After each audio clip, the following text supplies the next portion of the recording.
थंडीमध्ये पौष्टिक असे ड्रायफ्रूटचे लाडू बनवलेले आहेत. अजिबात गुळ किंवा साखर न वापरता हे लाडू तयार केलेले आहेत. थंडी संपण्याआधी तुम्ही सुद्धा या पद्धतीने लाडू एकदा तयार करून बघा. सगळेच अगदी आवडीने हे लाडू खातात. नमस्कार, मी वर्षा's रेसिपी मराठीमध्ये तुमचं खूप खूप स्वागत. आता यासाठी लागणारे साहित्य बघूया.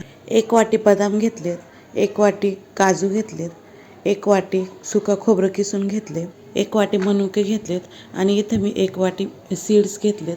हे मिक्स सीड्स आहेत, तुम्ही तुमच्या आवडीप्रमाणे घेऊ शकता. छोटी वाटी पिस्ता घेतलाय. त्यानंतर मी अर्धा किलो खजूर घेतली, यातल्या बिया काढून घेतलेल्या आहेत. यातील साहित्य तुम्ही कमी जास्त करू शकता. आता संपूर्ण जिन्नस आपल्याला थोडे थोडे भाजून घ्यायचे. मी इथं कढई गरम केली आहे. गॅस आपल्याला लो ठेवायचा आहे. त्यामध्ये बदाम घातले. हलकेसे डाग पडेपर्यंत आपल्याला हे भाजून घ्यायचे. बदाम चांगले भाजलेत, ते आपण एका प्लेटमध्ये काढून घेऊया. त्याच कढईमध्ये काजू घातलेत, ते सुद्धा आपल्याला हलकेसे डाग पडेपर्यंत छान परतून घ्यायचे आहे. आपल्याला हे फक्त 2च मिनटं परतवायचे. यामधले जे ओलावा आहे तो निघून गेला पाहिजे, एवढंच परतवायचं आहे. काजूसुद्धा चांगले परतून झाले, ते सुद्धा आपण एका प्लेटमध्ये काढून घेऊया.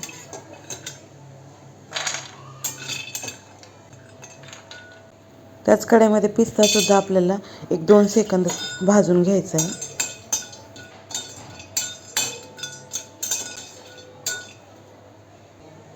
त्यानंतर त्यामध्ये मनुके घालायचे आहेत आणि ते सुद्धा आपल्याला भाजून घ्यायचे आहेत. आता मी 2 मिनटं हे सुद्धा परतून छान भाजून घेतले. आता ते सुद्धा काढून घेऊया. आता शेवटी जे आपण मिक्स सीड्स घेतल्यात ते सुद्धा 2 मिनटं भाजून घेऊया. आता गॅस आपल्याला पूर्ण लो ठेवायचा आहे. एखादं मिनटं आपल्याला हे सुद्धा छान भाजून घ्यायचं आहे. आता हे सुद्धा एका प्लेटमध्ये काढून घेऊया. आता यामध्ये मी खोबरं घातलेलं आहे. मी खोबऱ्याचा जो वरचा काळा भाग असतो तो काढून खोबरं किसून घेतलेलं आहे. खोबरं आपल्याला हलक्या तांबूस रंगावरती भाजून घ्यायचं आहे. आता 2 मिनटं बघू शकता खोबरं छान असं भाजलेलं आहे, ते काढून घेऊया.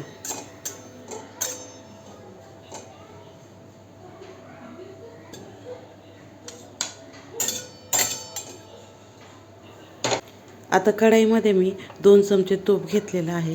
तूप चांगलं मेल्ट करून घ्यायचे. आता यामध्ये आपल्याला खजूर घालायचे आहे आणि 2 ते 3 मिनटं आपल्याला चांगली परतून घ्यायची आहे. खजूर ही तुपामध्ये एकदम छान अशी मॅश करून घ्यायची आहे. 2 ते 3 मिनटं आपण असंच याला परतत राहूया. आता बघू शकता खजूर चांगली मॅश झालेली आहे. आता ही काढून घेऊया आणि सगळं साहित्य आपल्याला थंड करून घ्यायचं आहे. यामध्ये आपण गूळ किंवा साखर वापरत नाही आहे, त्यामुळे खजूर तुम्ही तुमच्या आवडीप्रमाणे कमी जास्त करू शकता. आता सगळं थंड झालेलं आहे. मिक्सरला आपल्याला हे ओबडधोबड वाटून घ्यायचं आहे. तर मिक्सरच्या भांड्यामध्ये मी हे घातले. आपण हे बारीक करून घेऊया. याची एकदम पावडर करायची नाही, थोडं जाडसर असं आपल्याला वाटून घ्यायचं आहे.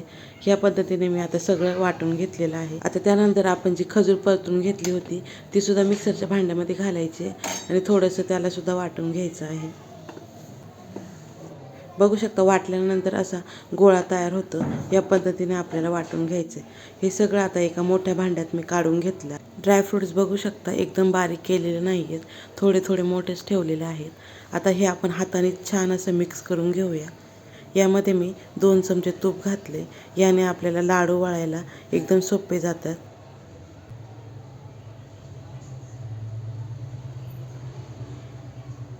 हातानेच हे आपल्याला छान असं व्यवस्थित मिक्स करून घ्यायचं आहे. सगळे जिन्नस एकजीव झाले पाहिजे. बघू शकता हे एकदम छान असं एकजीव झालेलं आहे. आता याचे लाडू बनवून घेऊया.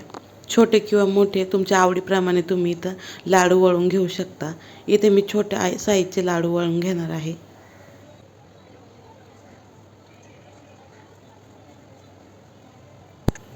साधारणतः ह्या पद्धतीने मी लाडू वळून घेतलेले आहेत. बघू शकता एकदम छान असे लाडू तयार झालेले आहेत. आता उरलेले सगळे लाडू आपण ह्याच पद्धतीने बनवून घेऊया.